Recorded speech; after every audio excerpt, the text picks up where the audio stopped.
আসসালামু আলাইকুম এভরিওয়ান, সবাই কেমন আছেন? আজকে আবার হাজির হলাম আপনাদের সাথে নতুন একটি ভিডিও শেয়ার করার জন্য।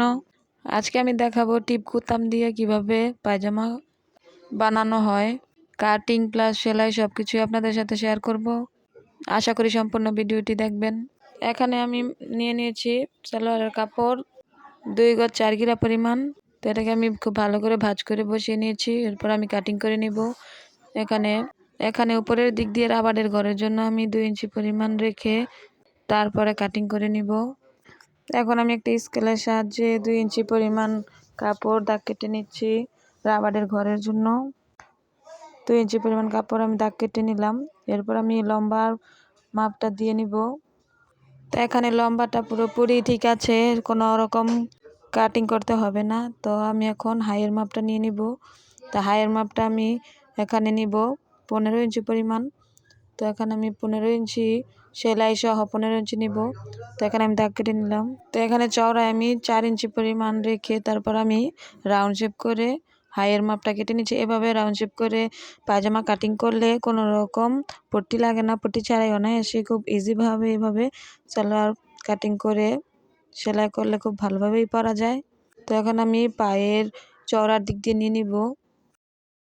পায়ের দিক দিয়ে আমি নিয়ে নিব, যেহেতু টিপ বোতাম দিয়ে সালোয়ারটি বানানো হবে তাই একটু ফিটিং করে বানানো হবে। তো এখানে আমি 9.5 ইঞ্চি ফিটিংয়ের মাপ আছে, তো আমি এখানে 10.5 ইঞ্চি নিয়ে নিচ্ছি। দাগটা দিয়ে নিয়ে আনলাম। তারপর আমি একটি স্কেলের সাহায্যে লম্বা করে দাগ কেটে উপর থেকে নিচ পর্যন্ত একটি দাগ কেটে নিব।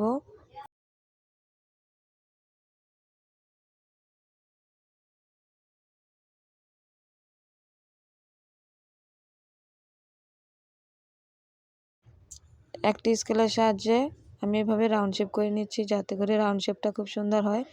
স্কেলটা বসে আমি দাগ দিয়ে নিলাম। তারপরে এই দাগ অনুযায়ী আমি কাটিং করে নিব।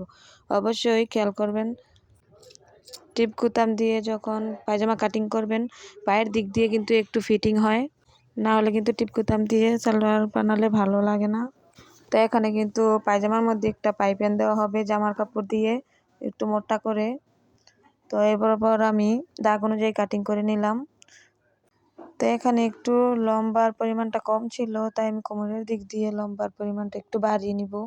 তো সাইডে যে এক্সট্রা কাপড়টা ছিল এই কাপড়টা দিয়ে আমি সাইডের লম্বার কাপড়টা সামান্য একটু জয়েন করে লম্বা করে নিব।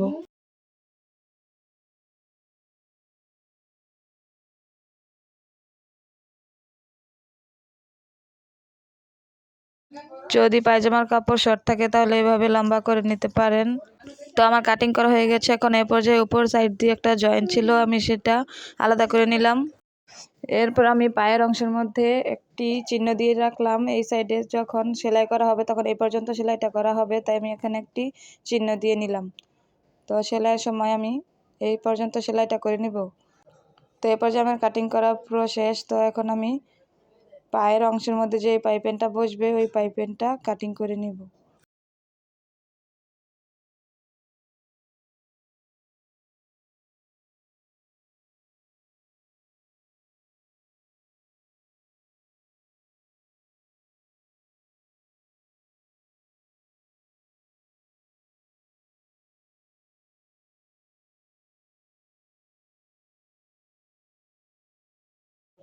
তো আমি জামার অংশের মধ্যে এই কাপড়টা ছিল, তো এই কাপড়টা আমি নিয়ে নিলাম। এরপরে এই কাপড়টাকে আমি পায়ের মাপ মতো কাটিং করে নিব। তো এখানে আমি কাপড়টাকে 2 ভাঁজ করে নিচ্ছি 2 পায়ের জন্য। তো এখানে আমি চওড়া নিচ্ছি 4 ইঞ্চি পরিমাণ। সেলাই করার পর আরও কম কম হবে কাপড়টা, 3 ইঞ্চি পরিমাণ থাকবে। তো এখানে আমি 4 ইঞ্চি পরিমাণ চওড়া এবং লম্বায় কাপড়ের পায়জামার কাপড়ের মাপ মতো কাটিং করে নিচ্ছি। তো এ পর্যায়ে আমি মিলিয়ে দেখতেছি যে মিল আছে কি না। যতটুকু দরকার ততটুকু রেখে আমি বাকিটুকু কাটিং করে ফেলে দিচ্ছি। যদি ভালো লাগে অবশ্যই একটি লাইক দিবেন, একটি কমেন্ট করবেন এবং চ্যানেলটি সাবস্ক্রাইব করে পাশে থাকবেন। তো পায়জামাটি আমার কাটিং করা হয়ে গেছে। এ পর্যায়ে আমি সেলাই করে নিব। তো আশা করি সম্পূর্ণ ভিডিওটি সবাই দেখবেন এবং সবাই বুঝতে পারবেন। তো এখন আমি সেলাই করতে বসে পড়ব। তো এখন আমি প্রথমেই সেলাই করে নিব যে অংশটা আমি জোড়া দেওয়ার জন্য কাটিং করেছি সেই দুইটা ছোট অংশ আমি সেলাই করে নিব। পায়জামার উপরের অংশ দিয়ে আমি সেলাইটা করে নিচ্ছি। দুইটা পার্টে আমি ঠিক কীভাবে সেলাইটা করে নিয়েছি। তারপরে আমি দুই পার্ট জয়েন করে নিব। পায়জামাটা জোড়া দেওয়ার পর এখন আমি পায়জামার দুই পার্ট একসাথে জয়েন করে নেব দুই সাইডের। তারপর আমি সাইডের হাইয়ের অংশটা সেলাই করে নিচ্ছি। এক সাইডে সেলাই করে নেওয়ার পরে ঠিক একইভাবে আমি অপর সাইডেও সেলাই করে নিলাম। এরপরে আমি রাবারের ঘরের জন্য একটি রাবার কাটিং করে নিয়েছি। রাবারটা সবসময়ই মাজা যে মাপ থাকে তার 1/4 ভাগ কাটিং করে নিতে হয়। তো এখানে আমি 1/4 কাটিং করে নিয়েছি। আপনারা যে মাপেরই রাবার বা ইলাস্টিক কাটিং করতে চান, যার নাকি কোমরের মাপ অনুযায়ী যে মাপটা থাকবে সেই মাপের, দেখা গেল যদি এটা 40 ইঞ্চি হয়, যদি কোমরটা 40 ইঞ্চি পরিমাণ হয় তাহলে 10 ইঞ্চি নিতে হবে, 1/4 নিতে হবে। তো এখানে যা কোমর তার আমি 1/4 নিয়ে নিয়েছি, নিয়ে কাটিং করে নিয়েছি। এরপর আমি রাবারটা দুই পাশ থেকে সেলাই করে নিয়েছি। সেলাই করার পর এখন আমি এ পর্যায়ে আমি রাবারটা পায়জামার মধ্যে সেলাই করে নিচ্ছি। রাবারটা আমি পায়জামার ভেতর ঢুকিয়ে তারপর আমি একটা পার্ট ভাঁজ করে তারপর আমি সেলাইটা করে নিচ্ছি। তো এভাবে আমি পুরোটা ঘুরিয়ে ঘুরিয়ে সেলাই করে নিলাম। নেওয়ার পর এরপর মাঝখান দিয়ে আমি আরেকটি সেলাই করে নিব। মাঝখান দিয়ে সেলাই করার উদ্দেশ্য হলো যাতে করে রাবারটা নাড়াচাড়া না করে।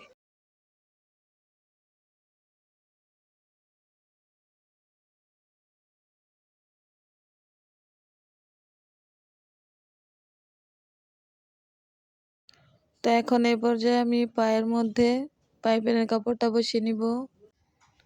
খুব সমানভাবে পাইপিনের কাপড়টাকে আমি বসিয়ে নিচ্ছি। উল্টো পাটে সেলাই করে তারপর আমি বাঁ পাটে উল্টিয়ে দিব। তারপরে একটি চাপ সেলাই দিয়ে নিব।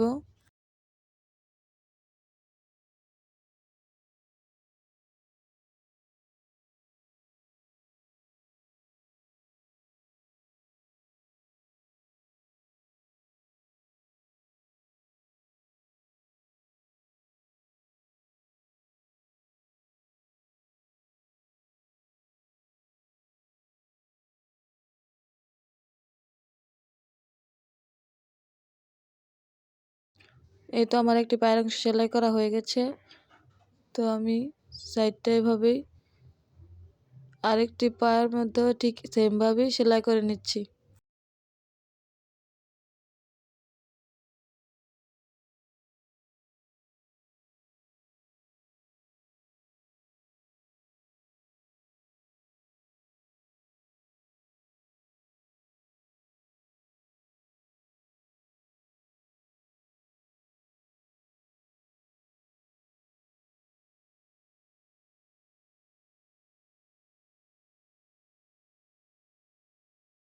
তো এখন খেয়াল করবেন আমি কাপড়টাকে দুইটা ভাঁজ দিয়ে সাইড থেকে সেলাই করে নিচ্ছি। ঠিক এইভাবে আমি দুইটি পায়ের মধ্যে এইভাবে আমি সেলাইটা করে নিব। এখানে টিপকুতাম বসানো হবে। তো এভাবে সেলাইটা আমি করে নিলাম। এভাবে আমি দুইটি পায়ে সেলাই করে নিলাম। তারপর আমি এই জায়গা থেকে পুরোটা পায়ের মধ্যে রাউন্ড সেলাই দিয়ে নিলাম।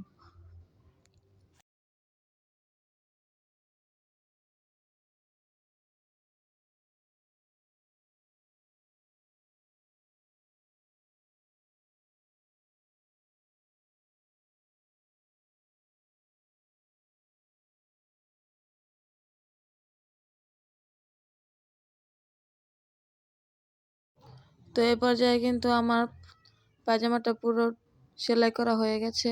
তো এখন শুধু বাকি আছে টিপকুতাম লাগানো। তো আমি বানানোর পরে আমি টিপকুতাম লাগিয়ে নিব। তো যারা নতুন তারা দেখে নিতে পারেন টিপকুতাম কিভাবে লাগানো হয়। তো এখানে আমি একটা করে টিপকুতাম লাগিয়ে নিচ্ছি। কুতামের যেহেতু দুইটা পার্ট, তো এক পার্ট এক সাইডে আরেক পার্ট অপর সাইডে লাগিয়ে আমি সেলাই করে নিচ্ছি। তো আজকে এই পর্যন্তই। দেখা হবে আবার নতুন কোনো ভিডিওতে। সবাই সুস্থ থাকবেন, ভালো থাকবেন। আল্লাহ হাফেজ।